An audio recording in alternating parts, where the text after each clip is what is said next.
What time is it, baby? Woo! This life can get rough. Tell me what time it is, baby. Get knocked down, What but time is it? you gotta get up. Keep going. Yeah. I'd have been knocked down 1,000 times. Yeah, I traveled around. Let's cut 'em loose! Good evening, good afternoon, ladies and gentlemen. Welcome to High Top Sports. It is, in fact, the best day of the week, boys and girls. I am vibrating right now, ready to rock, ready to go, and ready to have an absolute banger of a show. We made it. I mean, I'm telling you right now, we done did it, boys. We got here. We are ready to rock. The boys are fired up. The boys are dialed in. We got LIU. We got Shark for dinner this weekend, boys. And I can't tell you how just I'm losing it right now. I can't even think. I'm so fired up, boys. Man, is it good to see all of you here on this beautiful evening. Be sure to smash the like button, subscribe. We got a great show. We're talking our last little breakout stars. We're talking about Aiden Mizell, what he's going to be able to do. Nate showing some love for him. Dallas Wilson, Dolly Wally. And, of course, we'll have our pick'ems and a full preview of this LIU game, boys, and what we expect. Without further ado, ladies and gentlemen, Dave Swolder joins us. My load. Good load. We made it to week one. And guess what, folks? I have had one hell of a week just taking requests, getting phone calls, all that kind of stuff. But what really has set me apart is I've had UNLV fans by the name of Uncle Lou coming at me on X. And it's because of all the Florida Gator love, you know, from Josh Pate to all of these shows. And I had to tell myself, I'm like, look, man, you have to calm down on X real quick because it's the best day of the week. It's week one, baby. Let's get it. Let's go. Uncle Lou's in shambles. I have put that man in a blender any which way you want to look at it. I've got his little posse in my chat trying to attack me, come after us. It's been a great week. It's rent-free, boys, here at High Top Sports headquarters for Uncle Lou. I mean, we love it. We are excited. Listen, I'm not on crack. I'm on that game week kind of high, boy. It hits a little bit different. I got to tell you, man. When you're in the weeds like we are and you're grinding week in, week out, you're talking about this, you're talking about that. And, of course, you know, y'all get fired up from us talking about it and chit-chatting about it. And here we are. I mean, no more chit-chat. No more talking. About putting them words to pads, okay? About to start smacking some foreheads, busting some uglies. And I'm ready to go, baby. I'm ready to go. We're fired up. Listen, it's going to be hilarious when we break this game down. Because we did it last year. I really enjoyed it where I take the rankings of each position, whether it's pass defense, rush defense, etc. And obviously, all we can go off of is what last year's data. And LIU is actually pretty solid in the FCS. They actually beat us in a few categories. I say quotations, but they were rated pretty high in the FCS. I was like, damn, we're going to beat us. Yeah, they're so solid that they're like a wet paper bag, man. I don't know what we're going to do. Yeah, it's I love it. Look at this. Godspeed, my boy. Where you been, bro? Good to see you, man. It's been about a minute. Yucky Mud 88. Where you been? Where's he been? I don't know. I don't know either, man. What the hell? Love it. Good to see all the people come out in week one, man. Oh, they're ready to go, baby. They're ready to go. Let's dive into it, boys. We had an SEC teleconference today where Nate, this was my favorite thing, and we're going to play a little clip. Shout out to Dave Waters from Gators Breakout, posting this clip on Twitter. Hearing what he had to say about Mizell. This kind of plays into breakout stars, which we'll get into here in just a moment about who we thought were going to be our breakout stars. But listen to what Nate had to say, and then we'll chit-chat about it. Again, shout out to Dave Waters from Gators Breakout. Coach, one player the fan base wants to see kind of break out this year is wide receiver Aiden Mizell. What next steps do you want to see from him to have that quote-unquote breakout season? Well, I think Aiden has matured quite a bit since he's gotten here. You know, I think he was a little bit of a late bloomer. I think physically he's matured. I think his body was still growing, still changing early in our tenure here. But just in general, I think he needs to continue to focus on his availability, his durability, his ability to handle the workload at that position, and then his physicality, his play strength, how he plays without the ball as a blocker, and then certainly his role in special teams. We know that he is a really good player as a run-after-catch player, as a vertical stretch player. I think he's capable in those areas. Those are his strengths, but I think he needs to continue to develop as a route runner, just the entire route tree inside and outside, and then those things I mentioned before. So he brings a lot of great things to the table, but I think he'll need to continue to work hard on some of those areas where he needs to improve. Thank you, Coach. Love the transparency from Coach Napier there on Aiden Mizell. Again, a player that we all expect to do great things heading into his junior year. Somebody who I love tremendously. Had him on our show. His pops have been on the show, and hearing about, again, the thing that's holding him back as of now. I don't know how it's going to translate into this year, but it's the route running. And again, we probably as fans don't see that as often. Guys that watch the game closely and watch film are able to see that separation and know what's happening. But during the game, it's hard to catch all those things. We just see Mizell when his balls are in his hands, right? I mean, the guy's doing fantastic things, and that's what Nate just alluded to. Is like, look, after catch, he's phenomenal, which he is. He's electric, and that's what we see. And again, because we've had questions, where has the separation? I knew that the weight issue, right, the size was definitely a factor his freshman year. Felt like he put on some size that sophomore year, but kind of the more just, I would say, transparency into the reason why we haven't seen much of him. So love that. Hopefully that was something that he worked on. I assume that it is, and so that we will get to see more of him this year, because if that is the case, if he's able to work on that route tree on top of who else is playing in that wide receiver room, I mean, it's going to be something exciting to watch.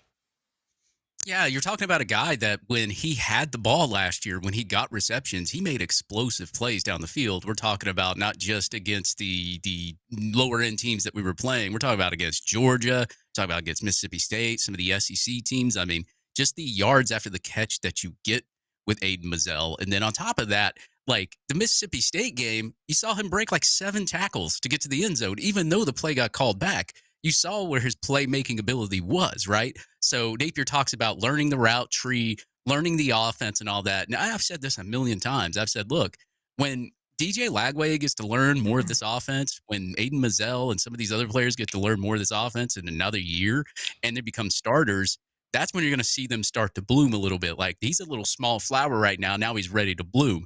And I'm really excited for Aiden Mizell. And I remember we're going to discuss this later on in the show. I don't want to spoil it, but we had a discussion about it, during text. And I think Aiden Mizell, and I've said this on 2 or 3 other shows, I think he's due for a big year. I think he's going to be the guy that maybe, there's some people talking about Aiden Mizell, but he's not the big guy. Everybody is talking about Dallas Wilson or Vernell Brown or something. But I think Aiden Mizell kind of gets lost a little bit in people's discussions, which I think is very I just don't like it. I think Aiden Mizell is going to be one of the best receivers on this team this year. Yeah, and look, I mean, we've heard about his speed, and I think that's where he's definitely has had success thus far in this offense. So really hope that he grew and worked on that route tree. Again, I don't know if Nate's speaking to where he's at currently on his ability to run routes, or if that was kind of a past tense thing that he needed to work on headed into this year. And now here we are. We'll see how the practice and everything he's put in translates to the game. I think we don't have a depth chart today. I know last year they changed the rules, and it got to the point where we weren't getting depth charts, I thought, until Friday, or maybe that was the injury report. We should have a depth chart today, right? We should have got one. The injury reports, I don't think they have to be. They don't have to give us any of those, but why no depth chart today, Dave? Did they stop? They stopped doing that last year, didn't they? I believe so. Yeah, I remember being a big. Look, I honestly, if you're a Florida Gator fan, you can probably pick out what the depth chart is going to look like. I mean, honestly, yeah, but we like to see it on paper, Dave. We've talked about it enough. We needed some confirmation from Coach. We wanted to see what he was thinking. Didn't we used to, every year, compare rosters with the depth charts and all that at every single week? We had we had an entire show dedicated to the depth chart, and Billy took it away from us. He's like, no more. By the way, side note, Jay Stoss, 93, that's my buddy Joe. What's up, boys? First live podcast for me. I'll be hanging out with that guy, and I'm going to give him a shout out because not for his first one. He's been following the show for how long, and he just decides to tune in on Wednesday? What's he doing on Wednesday night that he couldn't show up early? Unbelievable. I don't know, man. He works night shift, but okay. He's let me stay with him every time I've been down to Gainesville. I haven't had to pay for a hotel room or anything like that. So shout out to Joe and his wife there, man. Really good people. But I have no clue about this depth chart thing. I don't know what they're going to do. I haven't really asked about it, though, either. I should have asked about it, but I didn't. But I know, the injury reports don't really have to be reported until, interconference play. So yeah, we won't get that until week 3.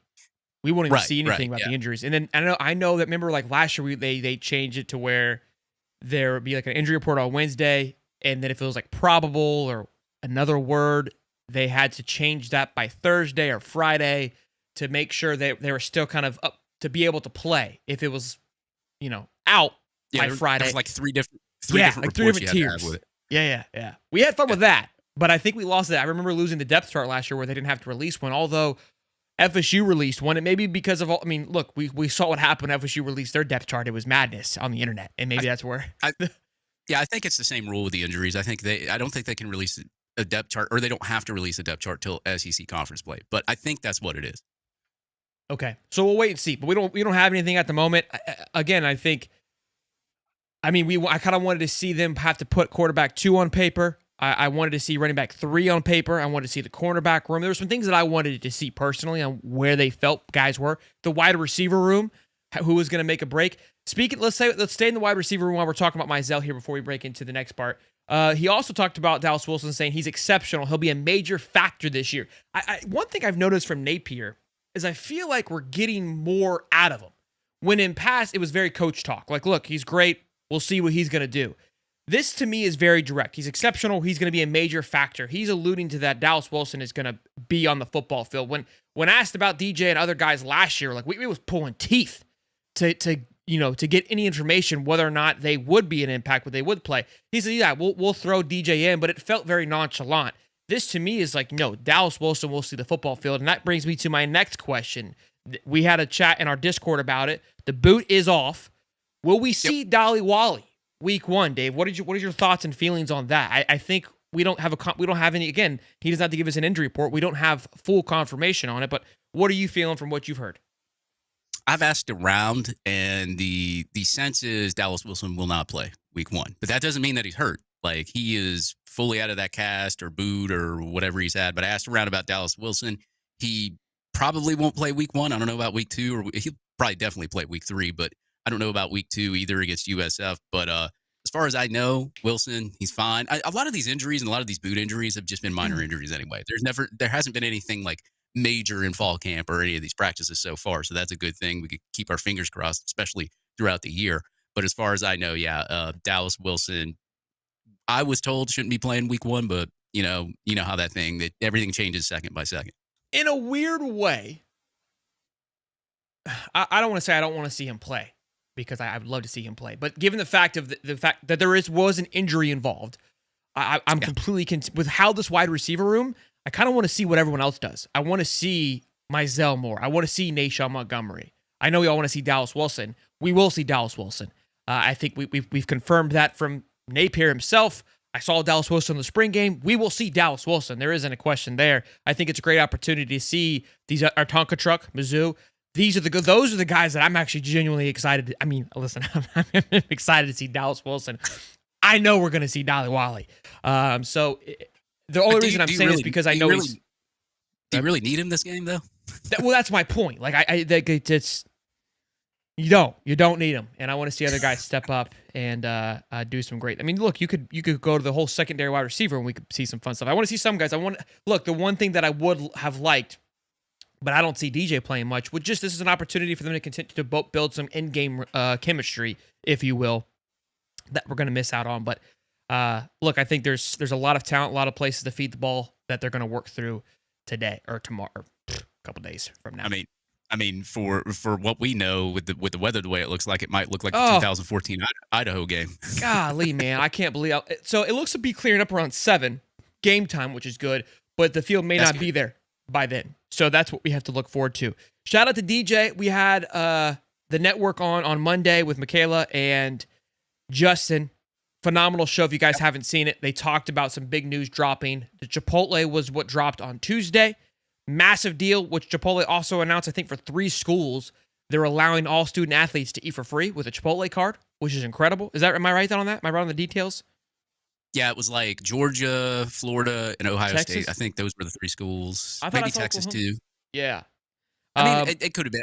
I skimmed. I vaguely skimmed the tweet, but I remember seeing Georgia, Ohio State, Florida, somewhere in there. But yeah, they're going to give them free meals, I guess, throughout the year. And I made a tweet and I posted the Adam Lane thing.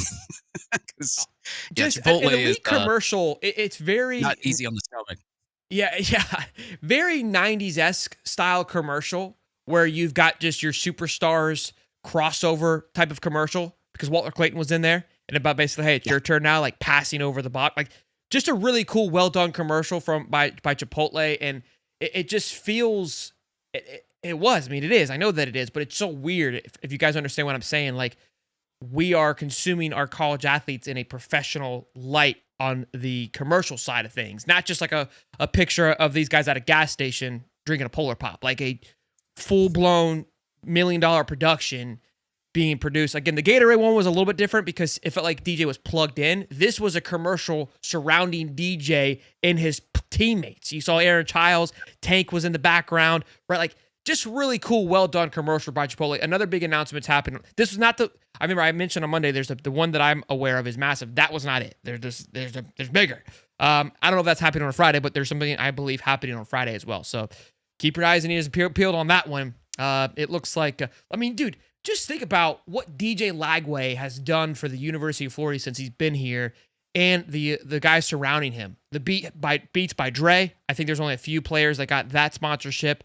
I know John Mateer's one, got it for Oklahoma, but obviously DJ gets it for Florida. Then we get this massive Chipotle deal, which brings all Florida athletes free food. I mean, massive stuff, man.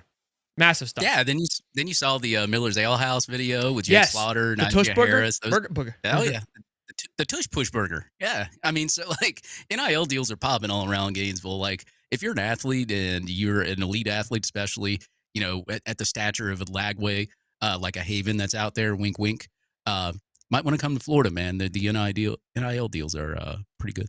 Like Elijah is Haven's away over here. Was that what you meant to say? Yeah, man. Okay. He's got to be looking at all this DJ Lagway stuff, man. Got to be. I know a great agency that can help too. $2 from Lane Chains. Gators buy $1 million shirt on the way. Let's go, baby. Speaking of Lane Chains, I'm going to go ahead and give him a shout out too on this show. He is going to cater our tailgate, right?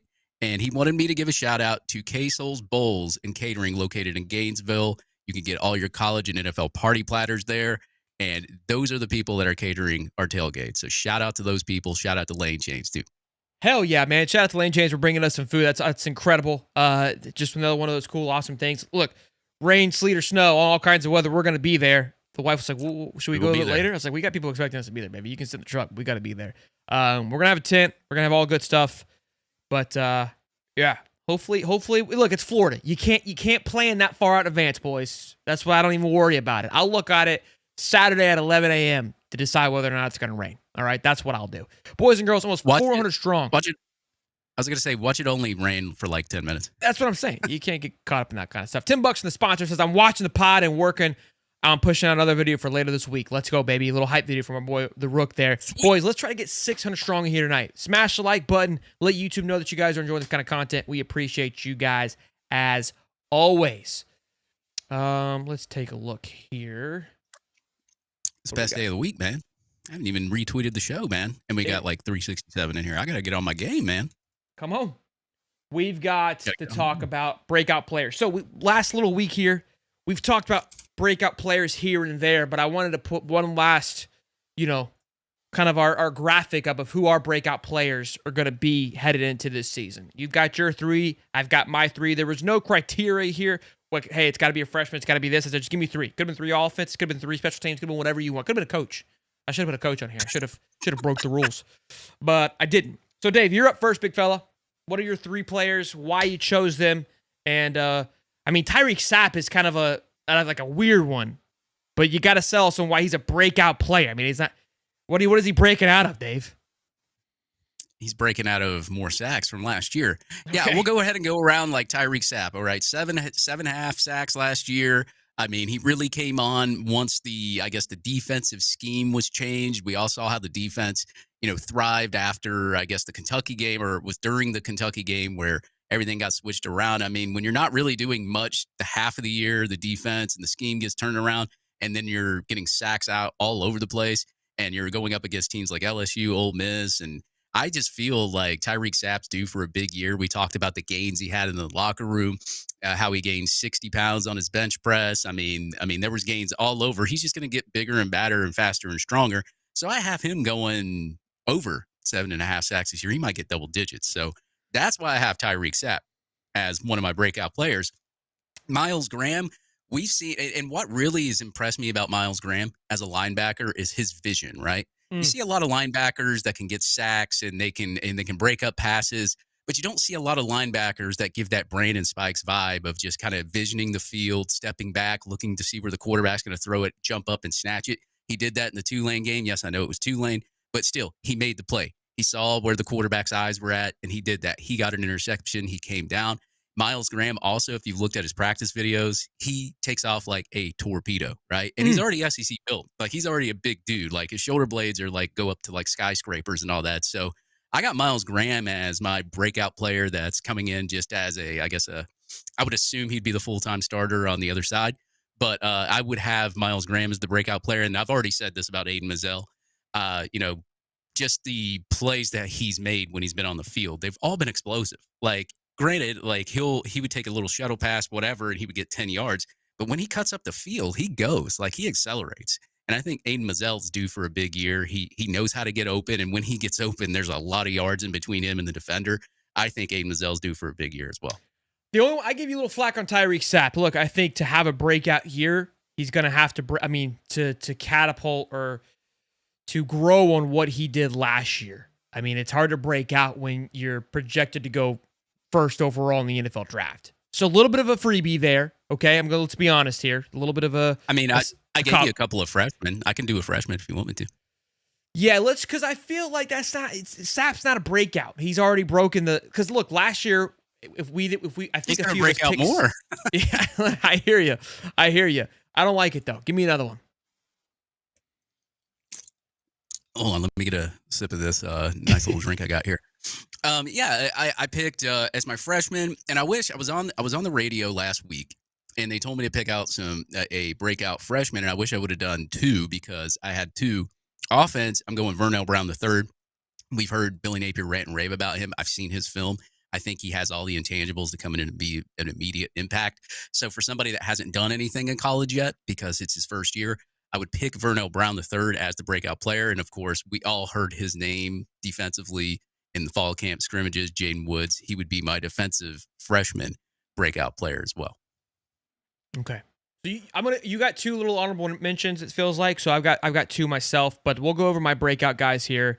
Again, so many guys you can go over, you really can't be wrong with it. VB3 was one of mine. I think just with how we know how Eugene Wilson did his freshman year, I think VB3 brings a different level of football to the field that Eugene didn't even have. I mean, Eugene said it the following year, like, look, I was just kind of running around. I think VB3 is going to be running around, but with a purpose. I think the quarterback play is going to be much improved. I think the line's obviously much improved, which is going to allow for these guys to really excel. And it's kind of hard because of how much knowledge and information we have now to even say VB3 is a breakout, because I feel like he's already broken out even in practice. But he hasn't, because we haven't seen him on the football field. We haven't seen him produce. Kermani McLean's another one. Look, last year, yes, he had a pick six, but that was not a breakout year. That was him coming in, making some good plays, showing that, hey, this is what Kermani can be. But I think he's going to be an absolute weapon this year. Jason Marshall, in my opinion, had a breakout year last year. The reason why Jason Marshall had a breakout year, we didn't talk about him. Nobody even, right. You know why you weren't talking about him? Because ain't nobody throwing to him. That man was locking down that corner like nobody's business. Finally found his rhythm. I believe he just got a starting job down in Miami, if I'm not mistaken. He's out there taking names and kicking some booty down there as a starting nickel, which is incredible because he came on the team as a third string. So he's definitely taken that every day, one day contract mentality to the next level, which I love to hear. But I think Kermani is going to do exceptional things. We've already heard about the cornerback room being 3 starters between him, Devin Moore, and John Johnson. And I think he just is going to excel tremendously and do some phenomenal things and have some great picks, some big-time plays, because that's where Kermani likes to play. Then we move to the Aaron Childs. The linebacker room is a gimme. I wanted to pick Jaden Robinson, to be quite honest with you, because he's somebody that I loved watching last year. It's not just because there's so many explosive and big time names that we love. Miles Graham, Aaron Giles, Pop Howard in that linebacker room. We overlooked Jaden Robinson because he didn't come in with the same type of hype. Look, he was still a 4-star guy, if I'm not mistaken, but just nowhere near the kind of just a freak look as the other three carry. But Aaron Giles, I felt, went kind of unnoticed a bit last year too. And it was somebody that very Aaron Gates style, where just put their head down and every time you looked up, they were there, making a big play, making a big tackle, making a big stop. And you weren't really expecting it to happen because of how limited he was on the football field compared to other linebackers. I think he solidifies himself this year in that linebacker room and will make big-time plays, very Brandon Spikes-esque like, if you will. That is my expectations for Aaron Giles. For honorable mention, I got to go Amir Jackson. I think the tight ends will be utilized a lot more. I think Hayden Hansen, pairing him up with Hayden and Tony Livingston, will allow for Amir to separate himself in a more of a tight end type of role where Tony and Hayden kind of embody the whole tight end role of blocking, rolling out, doing all those great things. I think it'll allow for Amar and for us to be able to excel and get back to how we used Kyle Pitts. I don't think the offense is going to look the same, but how Pitts was used and the explosiveness we got out of Kyle Pitts, I think we can see some of that from Amir Jackson this year, and it's going to be a name that we call a lot. I think I've always said a great tight end play is a pacifier for a quarterback. You're going to want to be able to get that ball off quickly, and that's why I think VB3 and Amir, both guys line up on the inside, going to get open very quickly, going to be great athletes, going to be somebody that DJ goes to a lot when need to get things off. So Jaden Robinson and Amir Jackson were my two honorable mentions for breakout guys to watch. Look, the running back room, there's really nobody to break out. I wanted to pick Bryce Lovett for a breakout guy because I really want that right tackle position. I want him to.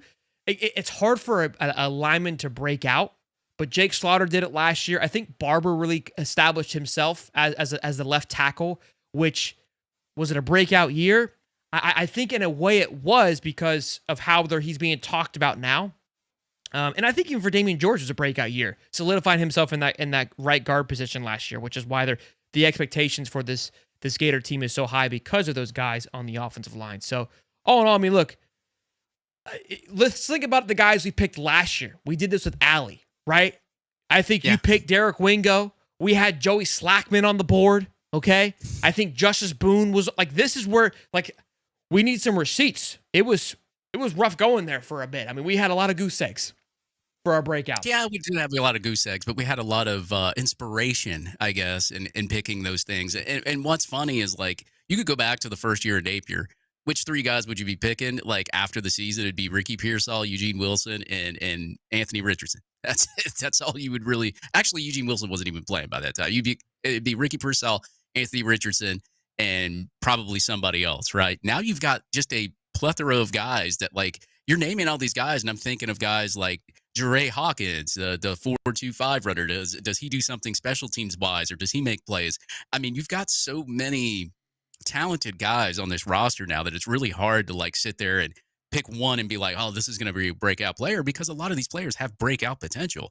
I mean, it wasn't like this in 2022 or 2023. Now you got 2024, 2025, and you've stacked the roster full of wide receiver talent, full of offensive line talent. Linebacker looks good. I mean, at this point, you're just sitting there and just waiting for somebody that you don't know that we haven't even mentioned on this show to break out. That's a good problem to have. Well, also to kind of counter that a bit, I would say that there isn't much. There's a lot to break out, but in the same breath, there's a lot of stability than there was before. Yeah. Where I feel like we're kind of picking from a very select group because, again, the offensive line, there's not much to break out. Quarterback, DJ can still have a breakout year. I mean, in all reality, he can still become breakout. It's hard to have a breakout year when the expectation is so high. So that's why we can't pick him. Jaden Ball had a breakout year last year. He's already broken out, right? Jacoby Jackson, same thing. So a lot of stability. That's why, again, there is not much for people just to break loose. Eugene Wilson, he's broke out plenty. We know what we can expect from him. Studervant's his first year, so obviously he's always going to be into that mix. But yeah, I think there's a lot in the D line. I mean, you've got George Gums, who that was a pick that I had last year. Put a little tally mark next to my name. Tyreek Sapp, TJ Searcy. Elgin McCray, I think he's due for a breakout year. He's a name that you could definitely say because we saw him last year, but did he give us LJ McCray 5-star vibes? No, absolutely not. So he's another name to definitely watch out for that you can throw into that honorable mention that I would love to see break out. I would love to see do some great things and really take over his role and not get lost in translation. So could be good to follow there. We've got Floki Simmons gifted 5 High Top Sports memberships. My man, thank you so much for the support and appreciate the love, man. Thank you. Yeah, absolutely, man. I think somebody gifted 5 the other night too during the and Monday I missed show. that one. I apologize. Yeah, there's 5 gifted memberships there, but we do appreciate it, man. If you guys haven't joined the Discord, please do. We are posting now. We got a forum option. I know that there's like a forum option on Discord. I just discovered somebody had mentioned it in Dave's, and I was just like, how does this work? So now, for whatever we get some news or nuggets or anything like that, you can put it in the little forum thing, and you can always Is that look what at that it. Dallas So, like, boot thing was? Yeah. Like, so you know how like in like Discord, eventually it goes up and nobody really sees it. Now you can post it in like a little forum for everybody to see. I had no clue what that was. I was like, what is going on here? But thank you for informing me. Boys, I don't have no clue what's going on in Discord. We got some great guys that made that thing run. Charles Warwick, $2. Where's your tent going to be? That's a great question, Charles. Our tent is going to be in the O-Dome parking lot. It's parking spot 245, I think. We'll see. We'll have an orange tent, black F-150 backed up to that thing. We'll have music playing. We'll be loud. I assume there'll be a few overalls surrounding this tent as well. Right up front there, boys. So if you've been in the O-Dome parking lot, you know you've got the intersection right there. I mean, we're right there in the corner where we're not hard to miss. We got a big tree next to us too, right up front there, very close to the stadium. I mean, phenomenal spot. I got to give a quick shout out to our guy here, Cam Bishop, to their company because he's the one that's allowing us to park there. And I told him to send me his stuff. So let me go ahead and give him some love for allowing us to park there for the spring game. Cam's a good guy. Cam is the man. He's got me plenty of tickets. Love that guy to death. Comes up usually we do a little Christmas day together. But yeah, Kirk Bishop and Tyler Hunter with Pinewood Property. Shout out to those guys for again allowing us to park in their spot. That's a family spot. The Bull Gators have had it for years, and we can't thank them enough for allowing us to back that thing up and be parked up there and have a good time. So look. We had a good time to the spring game. It was a blast. We expect to have some more fun this time around as well. $10 from Ira Jones says, I love everyone on your cast. I really think we'll go 10-2. We should be no less than 9-3. Gums and Sap gonna eat, just like our running backs. What y'all think? I think we just answered. I mean, yeah, I couldn't agree more. I think we answered all those things for the most part there. I don't know when that super chat came through, but yeah, super excited for this team coming up. Thank you for the $10 here. And look, boys, we've talked about it here a little bit last week, but this season's a whole lot cooler. And it's a whole lot cooler because thanks to Best Value AC Heating and LLC, they have cooled down the boys' garage. Okay? So that thing is running like an absolute tank in there. Shout out to, I think it's either Dakin or Daikin is how it's pronounced, the AC company that provided the unit. Shout out to them they provided it to Best Value. Then Best Value came and installed it for us and locked and loaded, man. That thing has been running like a champ. We have family night in there almost every single night. We watch movies. If you've got a room that you would love to expand on, your garage, maybe a shed, and it's hot, especially in Florida, boys. It's been nice out, nice little fall weather. But I'm telling you, man, I can't believe how just seamless it is, how clean it looks. You don't even know it's there until it's cooling you down. Wife and I last night playing darts in there. It gives us a little place to go hang out. I can't thank these guys enough for reaching out, wanting to be a part of this. Give them a call, 386-677-6055. See if they can hook you up. Tell them the boys at High Top sent you. And again, shout out to Daikin. I need to ask him how it's pronounced because we're going to be talking about it all season. But to those guys for hooking us up with some great stuff. Now, let's talk about this schedule, boys. We're not ready for you, Bob. Mike, but you can hang out, I guess. He's 12-0. He's out of control lately. You know? Ooh, Bozeman? Yeah, he just kind of thinks he just can run the show. He's going to be sitting here for 45 minutes, but that's on him. He's just this is the guy comes in for 1 week of pick'ems, and all of a sudden he's just running away with it. Look, we haven't done our schedule prediction, Dave, and the reason why is because you know what I'm going to do. I can't pick Florida to lose. I thought about it and I was like, I just can't do it. I think it would go against everything that I preach about. I feel icky. I was like, all right, Sean, everybody else does it. Everybody. You got on all kinds of weather. You got Nick Del Torre. I see constantly people picking what Florida's going to go in the Florida atmosphere. I just can't do it. I just don't have it in me, boys. I was going to put it up. I was going to have us put W's and L's. I can't put an L next to, I genuinely, like, it just is, it's icky. So what I've learned and what I actually enjoy doing, which I think is fair, is I'm going to give you percentages. My percentages of where I think Florida sits. And nothing's going to drop below 50. All right? So that's because I believe Florida can win every single game, but I'm going to give you the odds that I feel they can win that game. Dave, I don't know what, Dave might probably will give you some L's. Dave loves for Billy to lose, so he probably will give you an actual record. But I can't do that. What if I say 12-0? He could do that too. Let's start with first one, LIU. I'm going to do 99.9. You never know. Something can happen. Now, 100% for that game on me. I'm a W on that one. I'm assuming you're going to pick a W there as well too. So we can move on from LIU. We'll get into LIU in a minute. Yes. We got USF week 2. Look, this game is one of those games that's kind of worried me. We'll know more tomorrow about USF and what they bring to the table. I'm putting it at 97%. 97%. Yeah, I would go like 90. I'd go 85, 90. I'm going to give USF a little bit of credit. I think that they've done. I think Alex Golesh has done a good job there. But there's no way, shape, or form do I think Florida is going to lose the game. But I'm going to go like 85, 90. Okay. All right. Fair enough. LSU on the road. This is going to be the big one, the first true test here. You may think, Sheldon, he's going to go 50-50 here, right?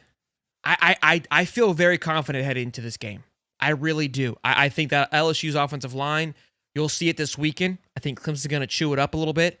And I think it's going to be a major factor for them. I think our defensive line is going to bring that same type of pressure. I know it's in Death Valley. I like 60-40 here, Florida. 60% is where I'm sitting at. It's tough. I'm going to go 55-45. I think just it being like an away game, not really a home game or anything like that, I think that bodes well for LSU. But I also think Florida has a lot of horses on the defensive line, and LSU has replaced a lot of their offensive line, and they still have Nussmeier at quarterback. And I think Florida has the edge defensive line against their O-line, and I think that's what will ultimately decide the game. Now, I will say LSU has done really good in the portal. They've done really good recruiting. So I think it's in Death Valley. So I think that, that could be a deciding factor of that game. But right now, I think Florida is riding with some momentum after a couple of wins. They could pull it off. But, I mean, I said Death Valley. We haven't won there in a while. So I'll go Florida, just put on my orange and blue glasses. But, I think they'll pull it off. We got Dave biting the bullet now, boys. I'm all in. Ryan Brown says 100% across the board. I love it. We will be having a watch party tomorrow for the Nebraska-Cincinnati game and a watch party on Friday for that Baylor, Auburn, Georgia Tech, Colorado game as well. So, and Saturday. Cody will be holding it down on Saturday because I'll be at the game. But Miami, September 20th at Miami. I feel very similar to this game. I think trenches-wise, they're built to be a much better football team. But I think they have some holes on the secondary. I think Carson Beck will play well. I think he'll do some great things, but I think he lacks leadership, and I think we're going to see that quickly. They're going to get tested week 1. So that could carry over in a couple of weeks. I think it's going to be a tough one. I think Miami's going to be rowdy. I'm putting this one at 65% Florida. I feel more confident about Miami than I do at LSU. Man, you picked my same percentage. I was thinking the same thing in my head. I'm going 65-35 here too. I think, it being at Hard Rock, obviously it's a away game. It's not a home game, but it didn't really even matter last year because Florida got trounced. I think Florida has a bad taste in their mouth. And I think a lot of those players, as I said, came back from last year. They still have that bad taste in their mouth. They're going to want to go into Hard Rock and knock the crap out of them and embarrass them on their own field, just like they did last year. And I think Florida's going to have that mentality when they come into that game. And I think that's going to be the ultimate deciding factor. Now, I will say Miami has a really good offensive line. That's going to be the ultimate test right there, the D-line versus the O-line on both sides of the football. I think Florida gets it done just because of what they got coming back. And look, they pressured Cam Ward last year. It's just Cam Ward's good at eluding tackles and eluding sacks and getting the ball out. And Carson Beck's not like that. And now, unless that offensive line has improved, they may be able to stuff our defensive line, and then we're going to have a hard day back there. But nonetheless, I think that game could be really contested, but I think Florida, with that nasty taste in their mouth, pulls it off. Agree. Mark's got $5 super chat, my man. Appreciate you, Bubba. We got then we get a bye week, which is when the baby is due for me. So 100% that we're gonna have a great weekend, and then they go back home to the Swamp after, a long way away. At this point, it's been a while since we've been back to the Swamp. Place is going to be raucous. More than likely, College game day is going to be there. I like Florida a lot in this game. I think Texas is going to bring all they've got, but if things go like we think they're going to go in the first 2 weeks, I think Florida rolls into this game with a ton of momentum. I could be a little bit high on my tater salad here, but I'm liking 70-30 going into this game. I think at home is the major factor for me, why I'm bumping it up more percentages in the other games. I think they're an extremely talented football team, them being Texas. I think their defense is going to be legitimate. Offensive line, I think they're going to have some holes to fill. Look, it's going to be a good football team. They're a talented football team. I think they're top 5 in the country on the talent composition. I know this. I like Sark a lot. I think he's a great head coach. But if all that we think is going to, how things are rocking and rolling, I think Florida's able to pull this off. And I think DJ Lagway, this could be one of those games where you need a moment, a Heisman moment. This is the game where I think it turns for big time moments. Boys, almost 500 strong. Let's keep it up. Keep smashing that like button. Let's get to 200 likes. That's for dang sure. What do you like here, Davey? Hey, I guess the more we talk about Florida winning, the more rivals come in here and we get the views up. So why don't I just keep talking about us winning? Let's see. So Texas comes in home to the Swamp. Obviously, there is a ton of defensive talent in Texas, and I'm not even going to lie. And I think they're going to cause problems for Florida. But I also still don't believe in Arch Manning. I really don't. He's going to have to show me. He's going to have to prove it to me. He's going to be in a hostile environment. He's young. Sorry, Texas. I hope some Texas fans are in here. I'm picking Florida to win that game. I'm going to go 65-35, kind of like what I did with the other team. And look, if Arch Manning can prove that he can actually play SEC football, I might change my mind during the season, but for right now, I'm going Florida. Nick Renfro, $2 says UF versus Clemson will play in the Natty. I don't hate it. I think Clemson's going to be a good football team, man. They got a ton of returning guys, a lot of talent on that football team as well. That defensive line Clemson has is unreal. Both lines. We got A&M the following week at A&M. This is going to be my first game where I'm 50-50. This is one of the games on the schedule that Marcel Reed had his way with us last year. I think defensively they shut us down very well. Mike Elko, I think, has coached a great team. They got Coach Bateman there. This is a personal game. Billy has, if you go look at the record, I was kind of trying to figure this out. This is very Bob Stoops-esque like, where there's just guys on his schedule that he struggles with. And I think Elko is going to have, or is going to give Billy fits, if you will. That place is going to be ruckus, especially if Florida is having the success that we think they're going to have heading into that game. It's going to be a big-time matchup. Look, Marshall Ray didn't need to do much last year, and they had their way with us. So I think the speed on the edge room is going to be a little bit different, but that defensive line, we got torched around a little bit, and at home, mind you. So this game is 50-50 for me. Yeah, I'm going to have to go. I don't want to pick an L, but I guess I have to pick one, right? Like, let's go ahead and just pick an L, all right? We'll put Texas A&M wins in their own stadium and all that because we always have to go to their stadium. But I think that, they have a lot of good cornerback talent, right? There's a lot of 5 stars, high 4 stars in the cornerback room. As you said, Marcel Reed had his way with us last year. Elko, and then he's got some of our coaches. TJ Searcy is also a guy that's over there as well. I don't know, man. Like, I always feel funky every time we play Texas A&M because we always we seem like we've beaten them before, but we always seem to find a way to lose a game against Texas A&M that we shouldn't lose, like in 2020. And it's just, I don't know. Florida's going to have to prove it to me. I'm going to go an L, Texas A&M, but I also think that Florida has enough talent to beat them as well. Florida has enough talent to beat everybody on the schedule. Yeah. No, I agree. Mississippi State, look, I think Mississippi State did some great things. I love what they're doing out there, turning that roster upside down. But, this is another, finally back home again. Man, I feel like Florida is just playing everywhere but home this year, where Mizzou has 7 games at home or 8 home games last year, 7 this year. Absolute joke. I don't know how the SEC allowed that to happen, but that's neither here nor there. I like this one to be 85% Florida. Again, I think it's a big stretch here. Florida should hit. Honestly, I'm going to move it to 90. I don't know what I'm thinking here. This Florida team is going to absolutely curb some of these boys. 90% Florida. Yeah, I was about to go 85, 90 on that prediction, though. Mississippi State's improved a little bit. They're just still not there. Talent-wise, I don't half the time, I don't even know what Mississippi State's doing most of the time. After they lost Dan Mullen, they kind of fell off a cliff. Yeah. Dan Mullen obviously is a good offensive coordinator, but that's just about it. That's all he is. I'm going to go Mississippi State. I do think they're improving, though, but it's just they're just still not there yet. Agree. Then we got Georgia and Jacksonville. This is a game that if it wasn't the logo Georgia, I'm thinking 75. That's where I'm at. But it's Kirby. He's had Nape's number. It's been 5 years. It's gonna be a dogfight, pun intended. Regardless of where I think Florida stands up against Georgia this year, it's one of those games where now here's where I will change. I've always told you. I go into the last 5 years, I've walked into this game that Florida could win this game. My percentages were not as confident, but I felt that Florida could win this football game. I 100% still believe that, and I'm at 60-40, not 50-50. Florida has the edge here. If it wasn't Georgia and if there wasn't a little bit of history there, I'm putting more a bigger percentage behind it, but I've got to respect what Kirby and those boys have done. Lou can laugh all he wants. 60-40. Book it. Well, Lou's a UNLV fan now, so he's that's not a true. Georgia You're fan right. anymore. I admit that's my bad. Good call. Thank you for checking me on that. What do you like here, Dave? Yeah, since Uncle Lou's a UNLV fan now, I think the Georgia's lost his sauce a little bit. Gunnar Stockton still got to prove that he's a true caliber quarterback. I mean, I know he came into a playoff SEC championships type of situation and really didn't have a lot of experience as a starting quarterback. So we'll see how he evolves during the season. I know Carson Beck, we thought the same thing when he was at Georgia. He didn't really come on until like game 4.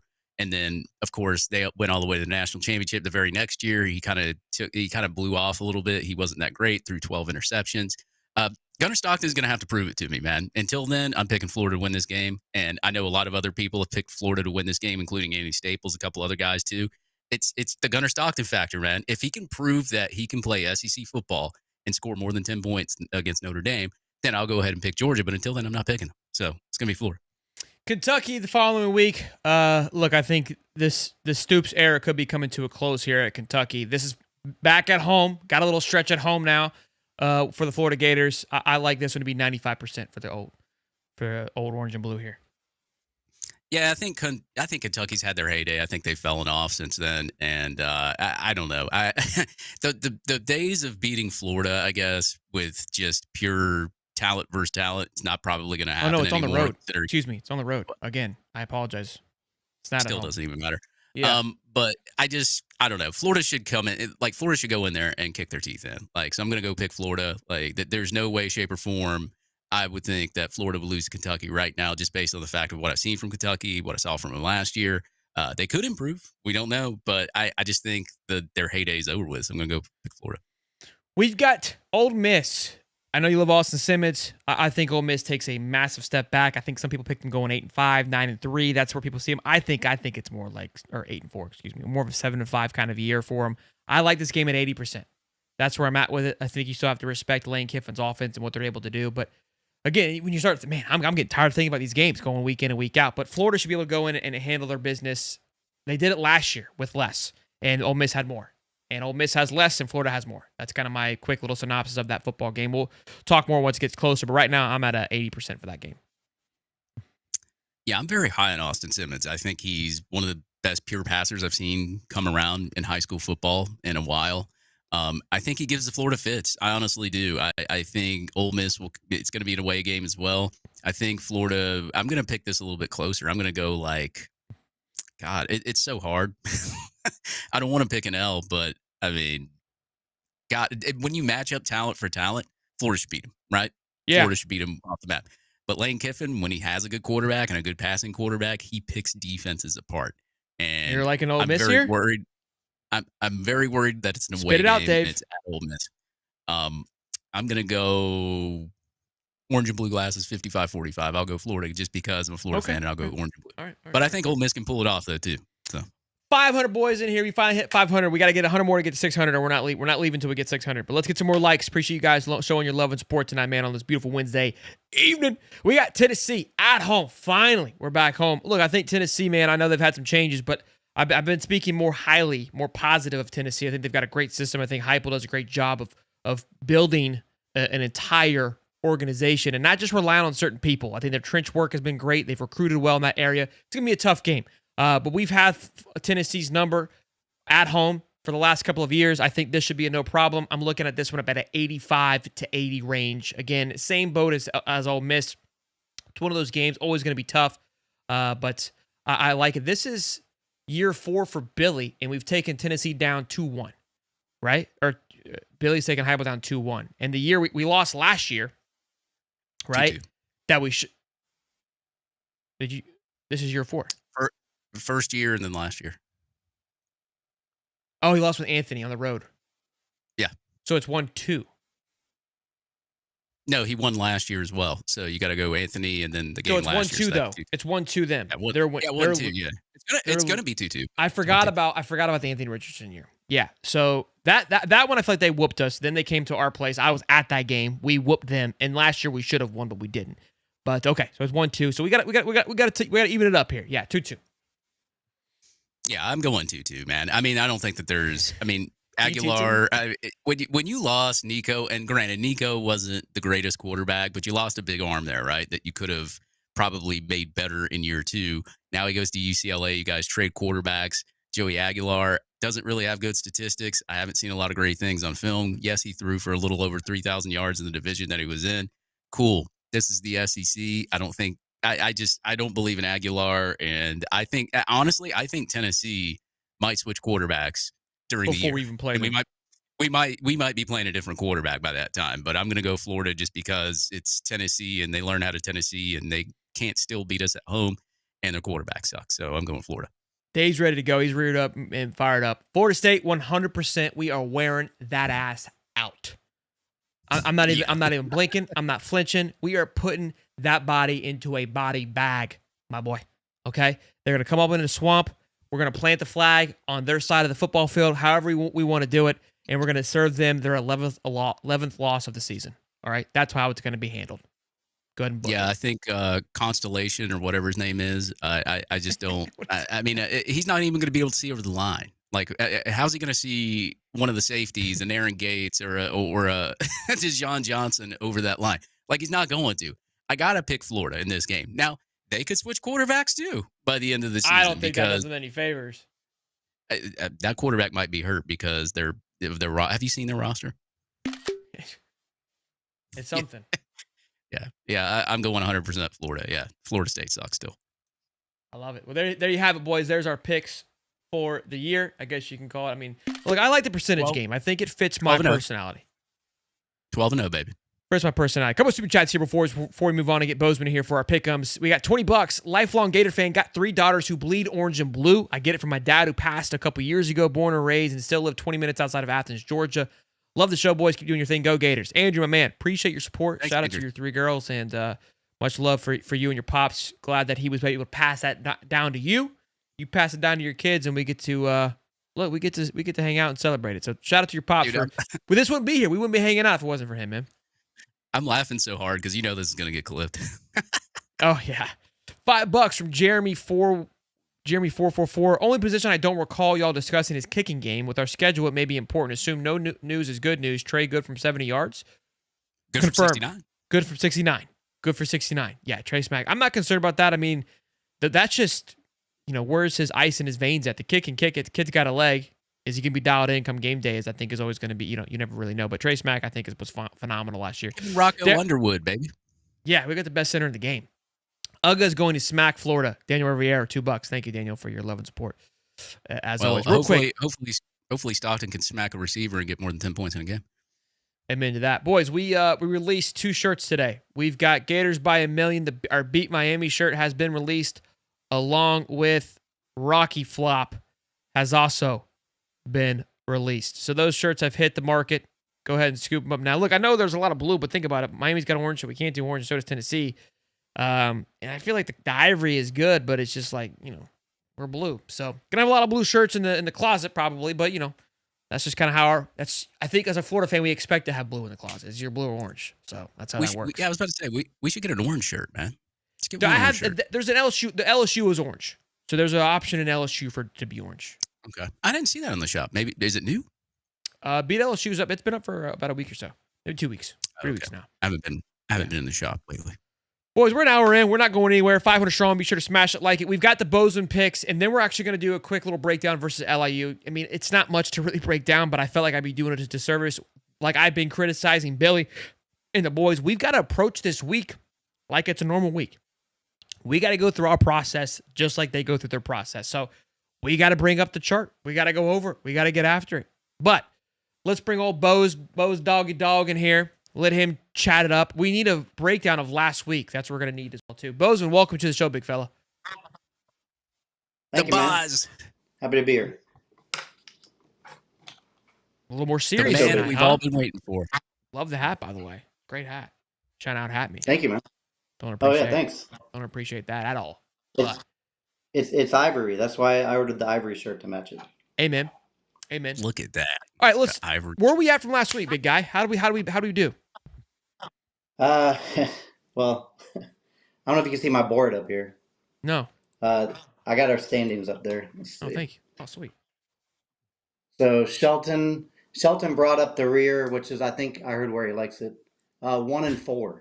1-4. Damn, bro. I was 1-4. And then- yeah, your only one you got was Kansas, and then Swolder was second place with 2-3, and then the Boz took first with 2-3. I took the tiebreaker since I picked the Hawaii game, and you guys didn't. And plus, I'm the new guy, so I got the tiebreaker. But obviously, those are not good numbers. Those are not winning numbers. But we're gonna work on that tonight. I got to bounce back. This is not good. What is week 1? Yeah, So, I mean it was week 1, and honestly, Can we erase the it and week start one- now? Hey, I'm cool with that. If you guys want to do that, I'm totally cool with that. But hey, chat. but- Can we start now, or do we got to keep our record? well, technically, last week was week 0 in college football, so it doesn't Exactly. count, right? Yeah, this is week 1. So hey, That- I'll that wipe was- that board clean and we'll start over. Let's go. Yeah, that was practice. It was a practice game. Yeah, I agree. Chat. Let Yeah. us know. Let us know. Can we start over? Good Yeah, point. we're talking about practice. We're in week 1. This is Yeah, where it that counts. wasn't fair. That wasn't fair. Good point. Good point. Yeah, Yep. yeah, I don't think it's fair either. What sucks is in the Hawaii game, I bet on Hawaii mid-game money line, and I won.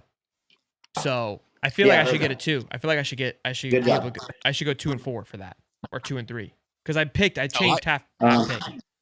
Half the nation got No. royally screwed on one of the quarterback stats because he threw for 180 on the screen, but they said he threw for Just you, 179. Dave. Just you.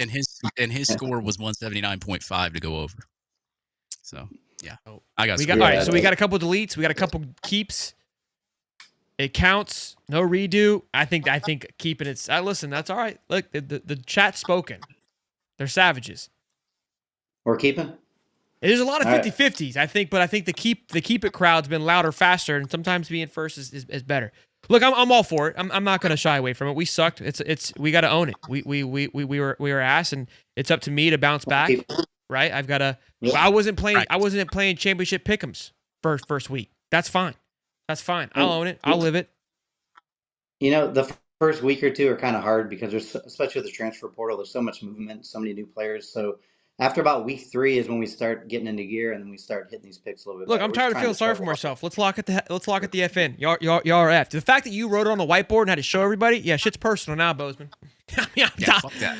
And you know what? I'm letting you pick first. You're gonna. There I'm you not go. gonna. I'm not gonna wait and let you pick. You're picking first for the first game. So you may be the guest and Okay. get to do what you want, but I'm the host, baby. Pick them. Yeah, it's personal. It's personal. Yeah, it just got real. It just got real. I ain't scared. Whiteboards up, Hey. boys. Whiteboards up. Scared money don't make money. I ain't scared. Let's go. What's the game? The first one on the board, What's the Bozeman. first I'm game? not. This is what do you Ah, listen? shit. You Texas, Ohio State, big guy. I got it. All right, let me take a shot first. Is this an acceptable glass to take a shot from? Yes, of This course. is gonna be the longest segment ever. It's not a high top one, but All right, here we go. Texas at Ohio State. What's your line in there? Is it 2, 1.5? Minus 1.5. These lines All right. are what we go by the way, because when I put it together, that's what the lines were. So, and you wanted it early. Bozeman needed a bomb. I need them on Monday. I got to do a research. All right, Bozeman, you got them on Monday. So whatever they are, I they talked are. to my agent. Yeah, I have to have these by Monday, or I'm opting out. I'm in the transfer portal. All right, we got Texas at Ohio State. A couple key. Obviously, this is a great game. Number 1 versus number 2, or number 3, wherever you look. Last year, Ohio State had the number 1 defense and yards per game in the country, but Texas had number 3. So Arch Manning, everyone wants to talk about Arch Manning. 2023, he was rated a perfect 100 on 24/7, number 1 player. BS. His stats last year, he was only 61 out of 90 for 940 yards, 9 touchdowns, 2 picks. But that was against Mississippi State, Louisiana Monroe, UTSA, and Colorado State. So not much competition there. So it's going to be his first true like road test against a great team, the defending champs. Um, Ohio State's got Julian Sayin, the 5-star transfer from Bama, but he doesn't have any playing time. Jeremiah Smith, probably the best player in college football, who we almost got. Damn it. He was rated a 101. I mean, a 101 he was rated last year, number 1 overall. And then C.J. Donaldson transferred from West Virginia, 11 touchdowns, 700 yards. Ryan Day's 37-3 at home. They also have Caleb Downs on defense, all-world player. For Texas, they got Quintravian Wisner. He had 1,000 yards last year. He's gonna eat. Ryan Wingo, he's a great receiver too. Remember Jarrett Gibson out of Gainesville? We almost had him running back, and then we almost had C.J. Baxter out of Orlando. They're both there. I'm gonna go with. I'm taking the defending champs at home. They're 37-3. They lost to Michigan twice, Oregon. Manning's not going to walk into the horseshoe and get a win, so we're going Ohio State. Yeah, get him, Clint. We don't need a full roster breakdown, okay, Bozeman? No, you don't need to rub it in. Quick synopsis, and let's make a pick here. I'm knocking you off your game. I'm not gonna let you get comfortable here. Yes, sir. Who'd you take? Ohio State? I didn't even hear you. Pay attention. Ohio State. Who do you got, Davey? This one's hard. Texas has a good defense. Ohio State has a good defense. But I also think that Arch Manning, being a freshman, going in a hostile environment, got to go Ohio State, especially with that spread, 1.5. Put them cargos over there. I won't take too much time since Bozeman took all of our time. You've got the SEC versus the Big Ten, so I got to be a homer. That's part there. But Arch, we want to give Arch flack. He's at least played in a football game. He's played in this offense. He's got a great line or esque in front of him. He's got a great running back room. The biggest factor, I think, for Ohio State that people aren't talking about enough are the change in coordinators. I think Matt Patricia's a great coordinator when he was in New England, but Chip Kelly saved this man's career last year, along with Jim, who's not at Penn State, the defensive coordinator. It's back on Ryan Day. And when Ryan Day's got to coach in a big game and it's all on him, he doesn't get it done. Give me the hook'ems. This is where I start my lead here. This is where things turn, boys, for the better. We got game 2, Q's versus Tennessee. Dave, you got him first, big fella. Get after it. Yeah, Tennessee's got a new starting quarterback. Syracuse, I don't know, man. You're giving Syracuse 14 points against Aguilar and that Tennessee crap that they got over there. I'm going Syracuse with the point spread. Bozeman? I mean, I went back and forth on this game all day. I don't like Tennessee at all, but both teams lost so many players. This game's so hard to pick. They lost so much. I mean, the quarterbacks are different. The running backs are gone. I mean, this one's tough, but I'm going to go with last year Syracuse was number 78 in total defense. Tennessee was number 6. They're going to run the ball. They got a great line. Tennessee's 3-0 all time against Syracuse. They obviously don't play a lot. So Tennessee's going to win. The 14 points kind of sucks, but I'm going to take Tennessee to win and cover. I like Q's here a lot. We talked about it last night on our college game day show. Steve Angeli from Notre Dame, the transfer quarterback for Syracuse. Kyle McCord came in and did fantastic things for them. That 14 points is massive, I think, for Fran Brown. What I like about Syracuse is the grittiness that Fran Brown brings to the table. I think they're going to give Tennessee a dogfight, and I think that's where Joey Aguilar and the newly revamped Tennessee is going to struggle a bit, and I think they're going to be on their heels at times, and Fran Brown will be able to take advantage of that. Give me the Q's plus 14, big fella. Ooh. We got Alabama and FSU. I'm not going to waste anybody's time here. Give me Roll Tide by a lot. Dave? Yeah, I don't even think it's close. I'm going Alabama, even with the point spread. You got Ty Simpson coming in at quarterback. Say something was to happen. You got Keelan Russell and some other weapons back there that Florida State's not going to be able to handle. I know Alabama's got some injuries that they're dealing with to the running back room and all that other kind of stuff. But I think you could put Alabama's second team out there and they would give Florida State fits. I'm going Alabama all the way. 2-10 Florida State might be 2-10 again this year. Bose? Yeah. So FSU's 20 or Norvell's 33-27, but without Jordan Travis, he's 4-17. I mean, Alabama, they got a new quarterback. They They got a new quarterback. Their running back is out, but the wide receiver is Ryan Williams, the greatest 17-year-old in history of college football. um, and then even the other two, Horton and Bernard, had 800 yards. Caden Proctor, great offensive lineman. They say that Castellanos is 5'10", but I'm pretty sure if me and Dave stood next to him, we'd be eye to eye. So he's not 5'10". He can't, like Dave said earlier, he can't see over the line of scrimmage. He's going to run a little bit, but give me Alabama to beat the 2-10 Seminoles. Oh, the energy in the Bama just Alabama. It's gotta come. The Bama's gotta come from the throat. Is this gonna look like the 63-3 game? It could. LSU Clemson, Death Valley versus Death Valley. Who do we got, Bose? We got Dabo Sweeney against old Crying Belly. Crying Belly's the one, he's got the fake accent. He's grinding on the recruits. Just total weirdness with that dude. They haven't won a home opener since 2019. Well, an opener. They haven't won an opener since 2019. Clemson. This is a great quarterback matchup. Klubnik, Nussmeier. They say they're two of the top 3 or 4 behind old DJ. But Dabo's 180 and 47 career record. They had a 40-game home winning streak during their national title run, and they were 50-1 at home during that stretch. They're 113 and 17 overall at home. I'm going to go, and the wide receivers there, TJ Moore out of Tampa, we almost had him.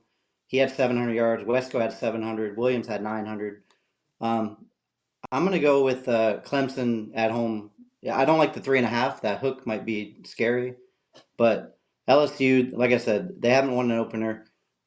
Crying Belly is going to be on the hot seat because after he loses us in week 3, he's going to be 1-2. So give me the Tigers and Dallas. Yeah, I'm with you on this one. I think it's going to be a bloodbath. I think it's actually going to be worse than 3.5. I think Clemson rolls them and runs away with it at home, and I think Brian Kelly is going to be stressing for sure.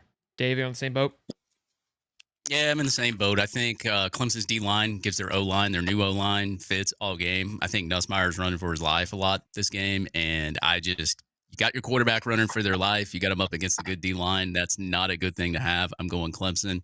Even though that Klubnik, he's shown some, vulnerabilities at times, but I think he's gotten better over the years, and I think it's going to be a bloodbath, like you said. Davey, Utah versus UCLA with their new quarterback in Nico. UCLA gets 6. What do you like here? Dave?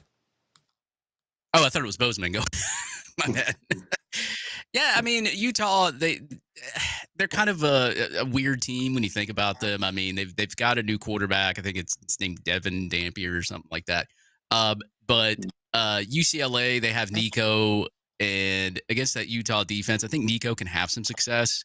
But at the same time, it is Nico. He's very inaccurate as a quarterback. Does he get better as the years go on? I don't know.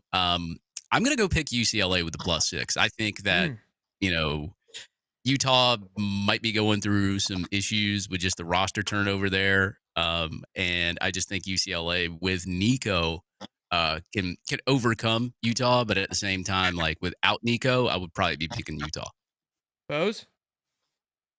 Yeah, so Nico, I'm going to leave you. His stats weren't actually that bad at Tennessee. He was 68%, 2,600 yards, 19 touchdowns, 5 picks. But I can never get over that play against Arkansas where it's 4th down, the clock's running out, and they're down, and he runs out of bounds. Like, what kind of mentality is that for a quarterback to where he runs out of bounds, the game's over? Like, at least give it a shot, run, throw it, something. So, and then, of course, he leaves to get more money, and he's making the same money that Aguilar is making, which is kind of ironic. But lesson learned there, I guess, for the kid.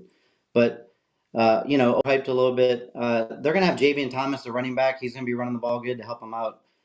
Cam Rising finally left football after 26 years old, 7 seasons. I thought he was never going to leave. That Dampier quarterback you're talking about, he's not the greatest, but their offensive line is all seniors, super talented. Kyle Whittingham's one of the best coaches in college football. 20th year. He's only had 3 losing seasons. One of them was last year. But I'm going to go with the Utah, the coaching, the experience of the offensive line, the running game. The defense was ranked number 29 last year in total defense. So I'm going to take Utah to win and cover the 6. I agree. I think Utah's going to give this Nico and UCLA team some fits. UCLA kind of was, I would say, a very good defensive team the last couple of years. Offensively, there's been a few question marks. Studerman, obviously, our new wide receiver for Florida Gators, came from there. I like a lot of things that you said about Nico, just not having that killer instinct. I think Utah puts old Nico in a blender week 1 and handles that +6 fairly easily. We've got Notre Dame, the Fighting Irish versus the Hurricanes, going on to Hard Rock on Sunday night. Going to be a fantastic one. A lot of anticipation for this game here. +2.5 for Miami. Notre Dame just named their starting quarterback.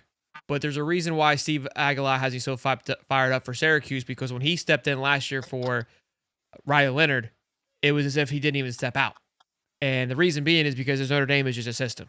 And they're going to give it to their powerhouse of a unit running back and just trample all over this Miami team. And I think the defense is going to suffocate Carson Beck and this Miami Hurricanes defense. It's going to be a quiet stadium very early. Give me the Irish. -2. Dave? Yeah, I think Miami's full of crap and they dip into the portal way too much to get players. I don't know. I think Carson Beck is a decent upgrade from what they've had with Emory Williams and the other quarterbacks they got there, but I don't think it's going to be enough, man. Notre Dame is firing on all cylinders this game, and I think they embarrass Miami. So, Bose. Yeah, so this is an interesting stat, but it doesn't really have much to do with today because most of these games were played 30 years ago. Notre Dame has not won in Miami since 1977. They're 0-6 against the spread, and they're losing by an average of 28 points a game. But that was back in the 80s when the Miami was winning championships and doing coke in the locker room and all that stuff. But so obviously Notre Dame runner-up for the championship last year, 14-2. Miami 10-3. The highlight of their season was our game. Everything else was downhill after that. CJ Carr, the freshman quarterback, highly touted. He was in the Elite 11, top 50 overall player. He made the All-American Bowl. You got Malachi Fields, who transferred from Virginia, wide receiver, 800 yards. Jeremiah Love, of course, Heisman candidate. He had 1,125 yards rushing, 17 touchdowns. They did lose Riley Leonard. They lost their D coordinator, Al Gordon, to the NFL. But, I mean, I can't stand Miami. But if it was the right pick, I would pick them. But this is not the right pick. We're going to take Notre Dame easily here, -2.5. They're going to win by 10. TCU plays UNC. And by UNC, I mean North Carolina on Monday night to wrap up our incredible week 1 of college football. It looks like they're +3.5, them being North Carolina. Bozeman, where are we going with this one? This one's a fun one here. It was fun. I don't know if it wasn't fun for me. I guess because of Belichick is why we're picking it. TCU 9-4 last year. Obviously, 2 years ago they were in the championship game, got stomped by Georgia. They still got that quarterback, Josh Hoover. So he's got, if anything, he has experience of playing in the national championship game. Last year he was pretty good. He had 27 touchdowns, 11 picks, almost 4,000 yards. And he's got some great receivers to throw to. You probably never heard of Jordan Dwyer, 1,200 yards receiving, 12 touchdowns. Then they had another guy with over 1,150 yards, Joseph Manjack. What a name that is. So as far as North Carolina, their quarterback, Gio Lopez, he's from South Alabama. I don't know much about him, but he had good stats, but that was at South Alabama. The key stat for this game is Bill Belichick is 73 and his girlfriend's 24. So because of that, I'm taking TCU -3.5.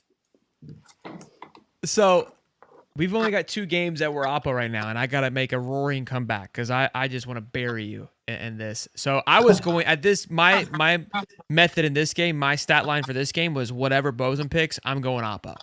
That's where I am with this game. And I'm glad because I wanted to cheer for UNC, so this works out perfectly for me. So I'm going to take a 3-0, a whopping 3-0 flip after this weekend. You made it personal. I can't wait to see the whiteboard come next Wednesday.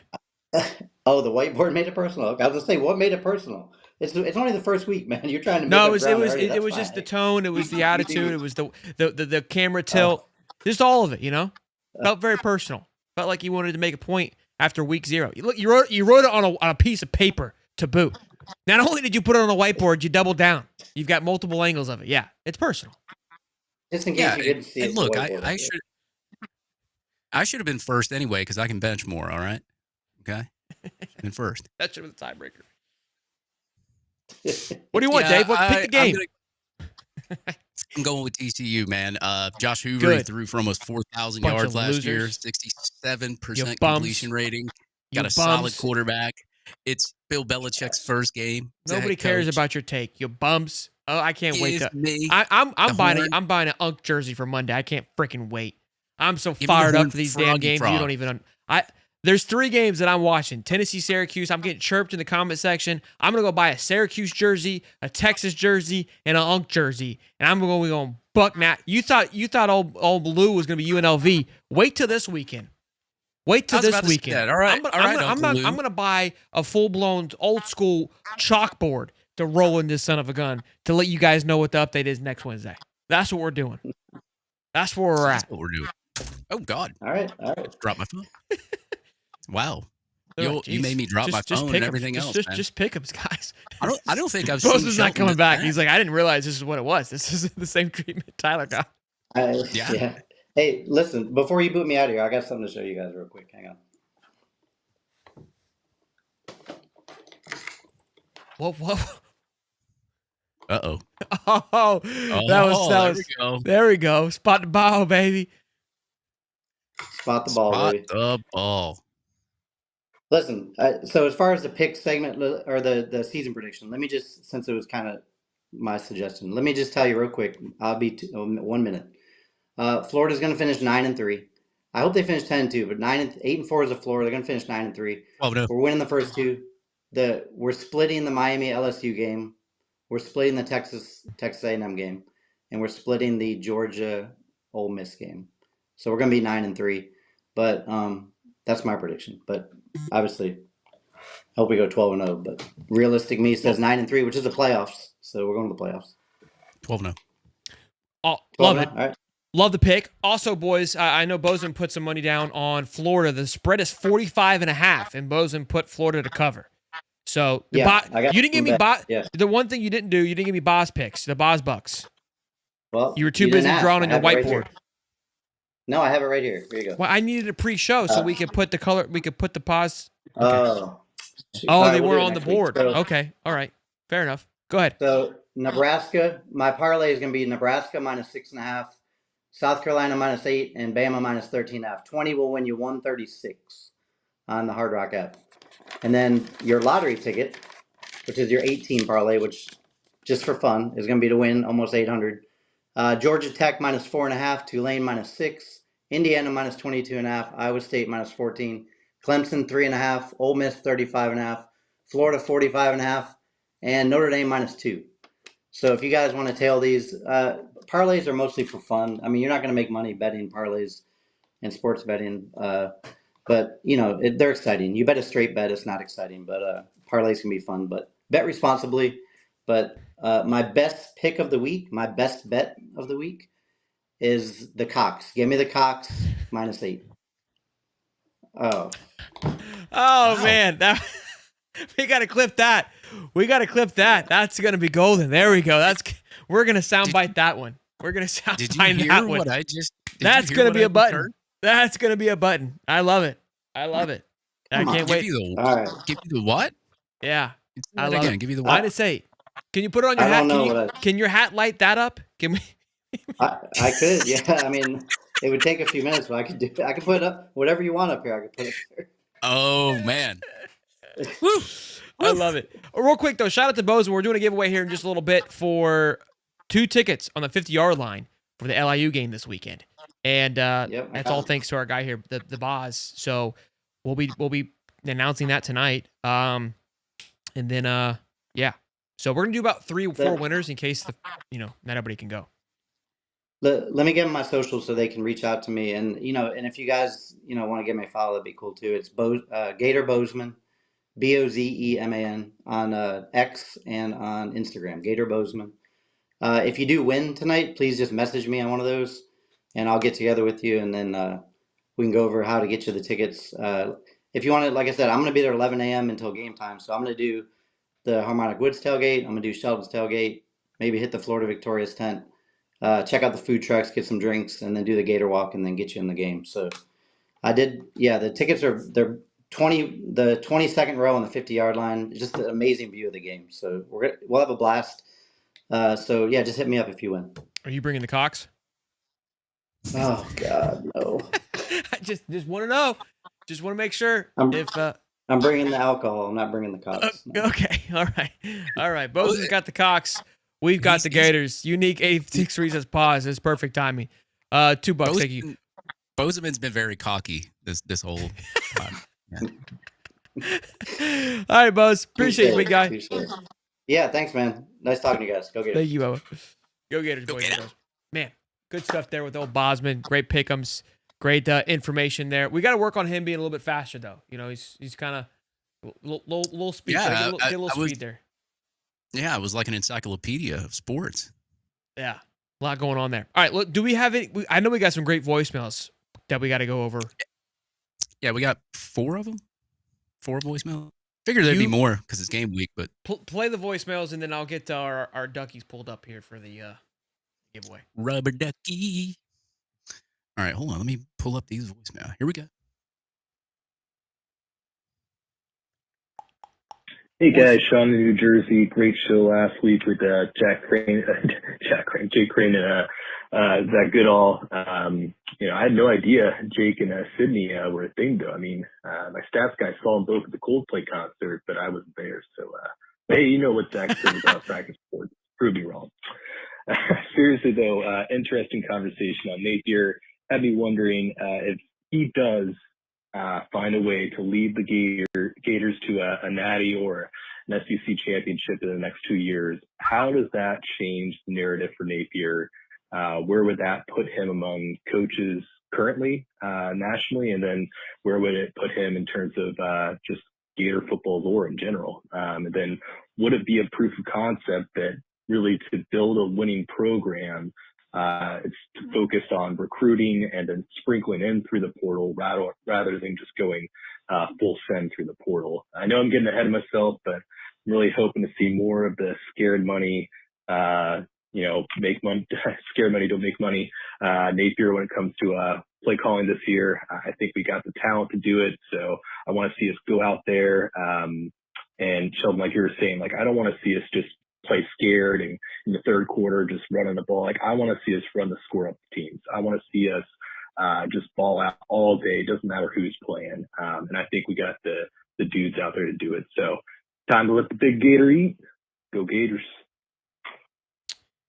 Yeah, look, I think if he does those things, I would expect an extension very similar to Todd Golden, and definitely. I mean, I think we said it on the panel. I mean, he could go down as the SEC Coach of the Year if that is the turnaround that happens, whether it be SEC championship or playoffs, or that's I think what would happen. And yeah, and then again, and you kind of think about it, like where his name would be in the conversation would change dramatically, and it kind of just shows you where we are with college football. Like, there's only a few that are up there in kind of a little tier of their own, protected by what they've accomplished. And I think Nate would put himself in that category if those things were to happen. Yeah, absolutely. He'd be up there. You have to put him in the top 5 of SEC or even nationally. And then, I mean, the second part of, I guess, what he was saying, it's like, it's going to improve recruiting, obviously. I mean, you win a national championship, like, everybody wanted to come play. Look at what Todd Golden did with the basketball team, and look at all the transfers that he got from the portal and going into this year at the basketball. The same thing will happen to any coach, especially when they're winning one, unless you cheat like Michigan and your coach gets like a 14-year show cause. But other than that, I mean, look what it's done for Ohio State. They were already recruiting like a machine. They still are. The only issue that Billy Napier would run into this year, championship or something like that, is the fact that, like, you're going to lose a lot of that D-line, offensive line, and you're going to have to replace that. And you're going to have to replace that either through the portal or something like that. So that D-line and O-line is going to take a hit after this year. So I would assume that there's some portal action with O-line and D-line. I wouldn't say assume all of that, but you have to factor that in as well. Sure. Go get to the other one. Sorry. My thing was kind of freezing. Here you go. Hey, Shelton. Hey, Dave. It's your favorite fireman. Dave says. Quick question. If you had to pick one game throughout the whole entire season that's going to have the most, highest playoff implications. Like the committee is going to look at this game, whether it be Texas, Georgia, where it falls in the season. What game do you think it will be? What game do you think will have the highest, most playoff implications on it? If the season goes how we all kind of think it is, and you kind of talk about which game you think is the most important in that regard, for that reason solely. Good question. Look, I think you can't just pick one. It's Texas and Georgia, and they're in their own category. Personally, I don't think you can just choose between one or the other. I know that was your question, but both of those games will be massive playoff implications. If you're able to win 1-1, it's massive. If you're able to go 2-0, it's monumental. So that's where that 9-3 plays a huge factor. Because if you go 9-3 and you lose those two games, that 9-3 may not have as much weight. And so that's where it can get a little finicky. Then you're kind of, now you are allowing the committee to kind of put their hand in the pot, if you will. If you're 9-3 and you win one of those games, it's hard to overlook you because more than likely those teams are also going to be in that conversation for a playoffs. So if you beat one of them, that's massive. So it's both. You need to win one of them. It can't just be because if you're saying, hey, this is the most important one, but you lose the other one, and if you lose that one, it's one or the other, in my opinion. Yeah, if you beat Texas and say, even if you had one loss, you beat Texas, you're going to be in the playoff conversation anyway, because I would assume they would still be a top 5 team by that time, even if they lost to Ohio State. I don't know yet. But they're going to be a top 10 team, even if they lose to Ohio State. And if you're cruising, you beat Texas, you're going to be in that conversation anyway. The ultimate deciding game is always going to be in Jacksonville against Georgia. I think Georgia's going to pretty much run through their schedule until they play Florida. They might have a tough one in there. So, I mean, I think they still got to play Alabama and all that. But, I just think that the playoff implications could be Georgia, but say you have an Ole Miss and they're running through people, right? And you guys have the same record, then it's going to be, this is going to be the playoff implications. It's going to be Ole Miss and Florida or something like that. I mean, shoot. I mean, South Carolina, the Cox could make it to the SEC, and then Mike Bozeman would be happy. So,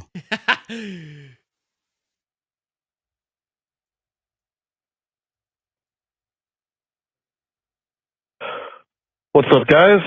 It's Street here, and I just want to say that I am so glad that the University of Florida is reclaiming the everything school title. You know, growing up, whenever people heard the term everything school, it wasn't even a question of which school is being referred. Everybody knew that it was Florida whenever everything school was mentioned. But then eventually you had these worthless, low-life, piece of garbage programs like Tennessee who just wanted to steal it from us.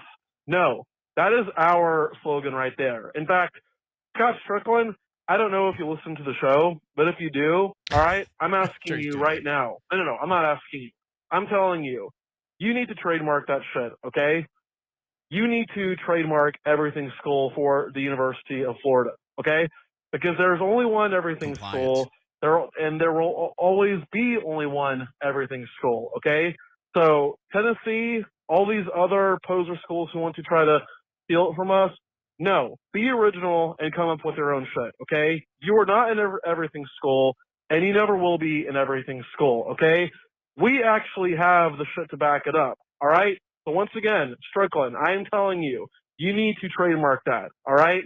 Because there's only one everything school, and that is the University of Florida.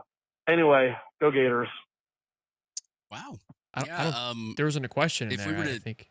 If we were to try to trademark the everything school, Scott Strickland would just say it's against compliance because that's how he is. Go ahead. I mean, Dave Street said like everything's going like 19 times, which I love, but he's got a point. I mean, if Strickland could really turn the way that Gator Nation views him with an easy claim of the everything school. Like we're seeing these cool, like, look, we all want to hate on Auburn, but by them going out there and claiming those national championships, buy some goodwill with some of the fans. I think some of the fans weren't huge components of it, but it just kind of shows that like, hey, like we are going to stand by our side regardless of how egregious it may appear to others. But although I don't think that everything's cool, it's not egregious. It's a fact. Like Dave Street was saying, you could win some people over with an everything school. I might just go put a everything school t-shirt up.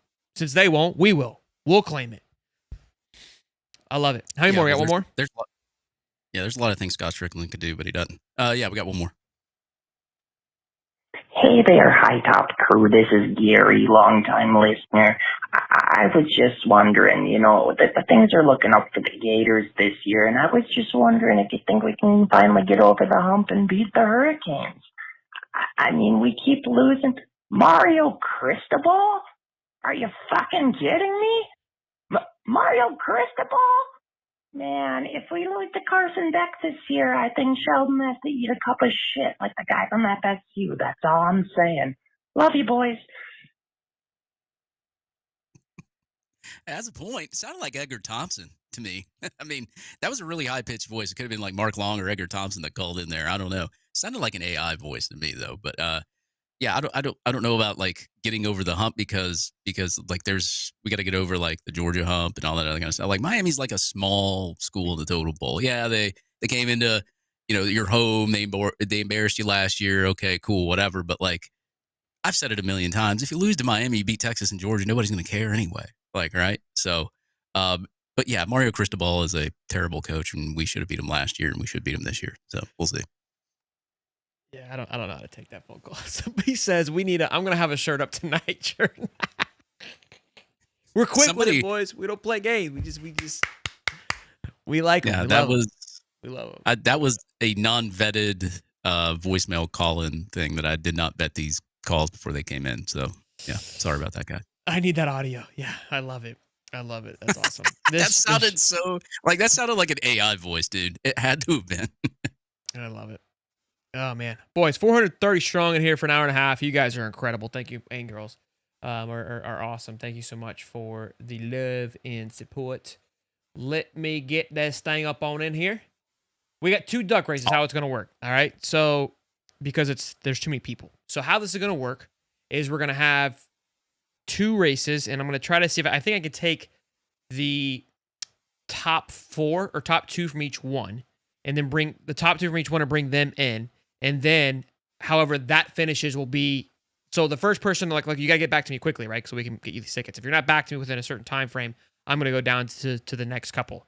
And if those 4 don't get back to me, then I'll just do a random drawing and start reaching out to people, which we won't see. But either way, we're going to get these tickets out and rock and roll. So, quick little duck race here.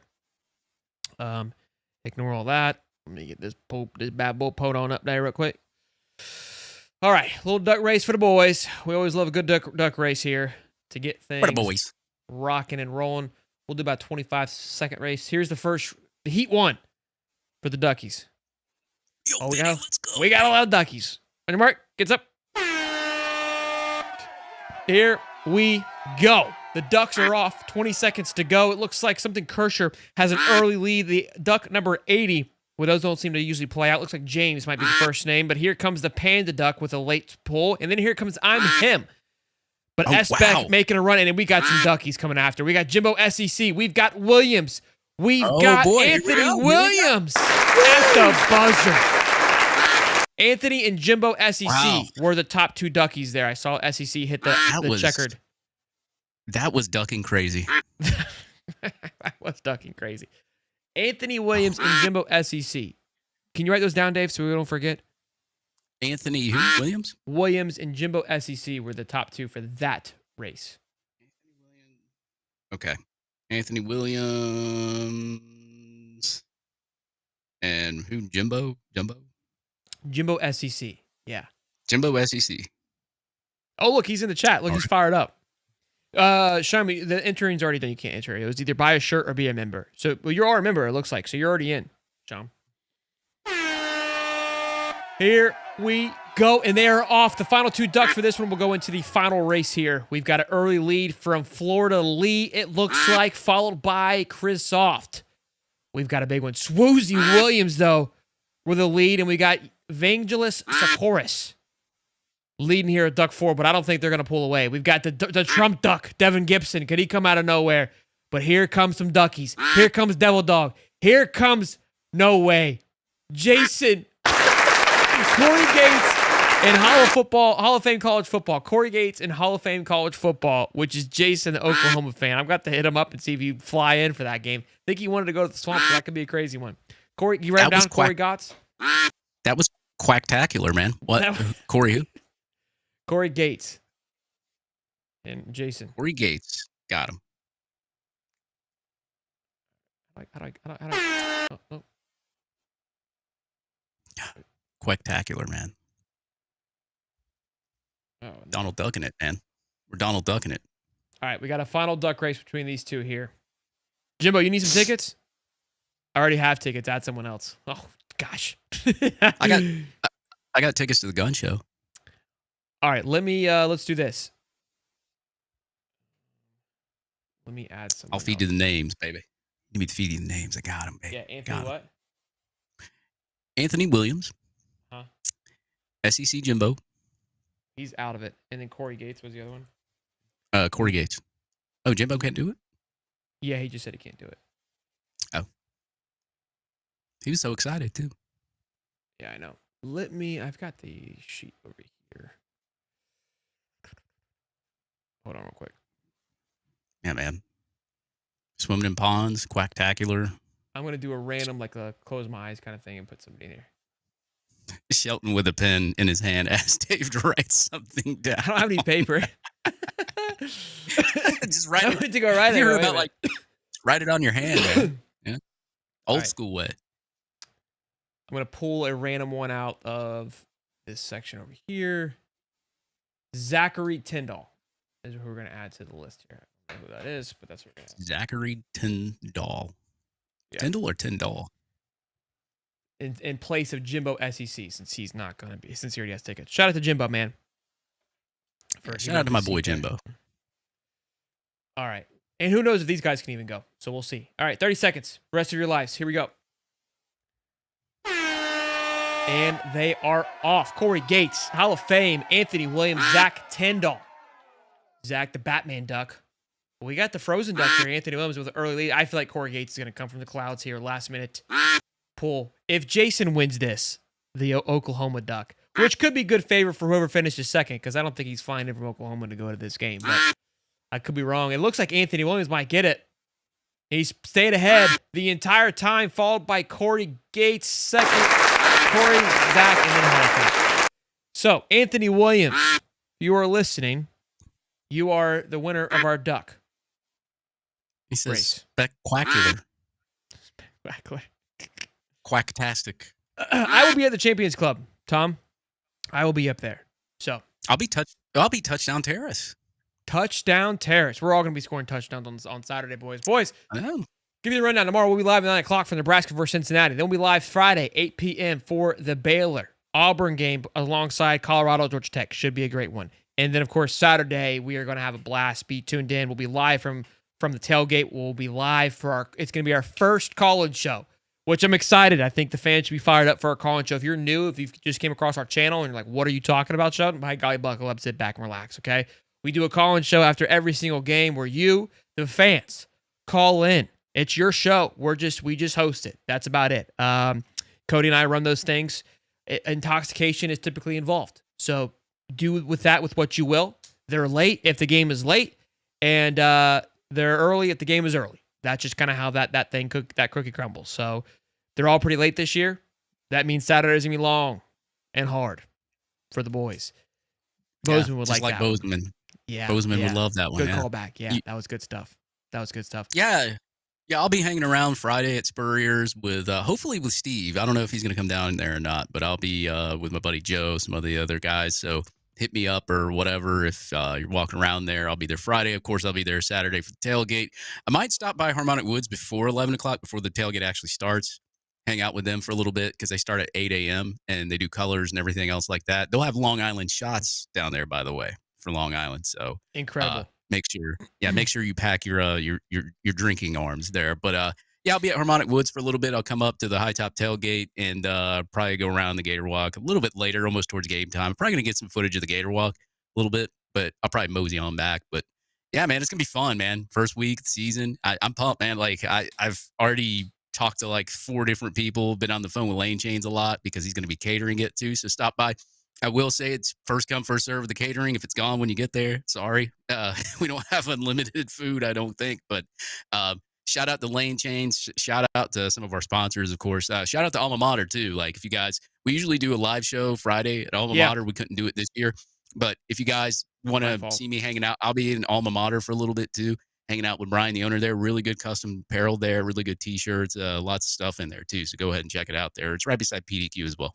Love those guys. Ordered that new patch hat, and we're working on getting some patch hats. I got to talk to him still. Some patch hats for High Top as well. I'm pumped to see how this turns out. But yeah, look, Brian's a great guy. Love the guy to death. Go check out On Modern. Tell him the High Top boys sent you.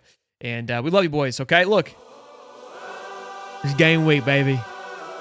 Get after it. Be good. Dave Swolder, I'm Shelton. Until next time, boys. Tell them you love them. Be good. Stay safe. I want to see you guys on Saturday rocking and rolling, vibed up, juiced up, and ready to go. Peace and love, baby. Keep going. I'd have been knocked down 1,000 times. Yeah, I traveled around 1,000 miles. Feeling so tired, but you know I can't stop now. Came way too far, won't throw in the towel. It ain't looking real good, but I won't give up. Pac said that I gotta keep my head up, so I ain't going nowhere. Yeah, I'm standing right here. Yeah, come over, take a picture, boys. We'll be hanging out. You can kick me down, but I won't stay down. I run this town, ain't backing down. We going them rounds.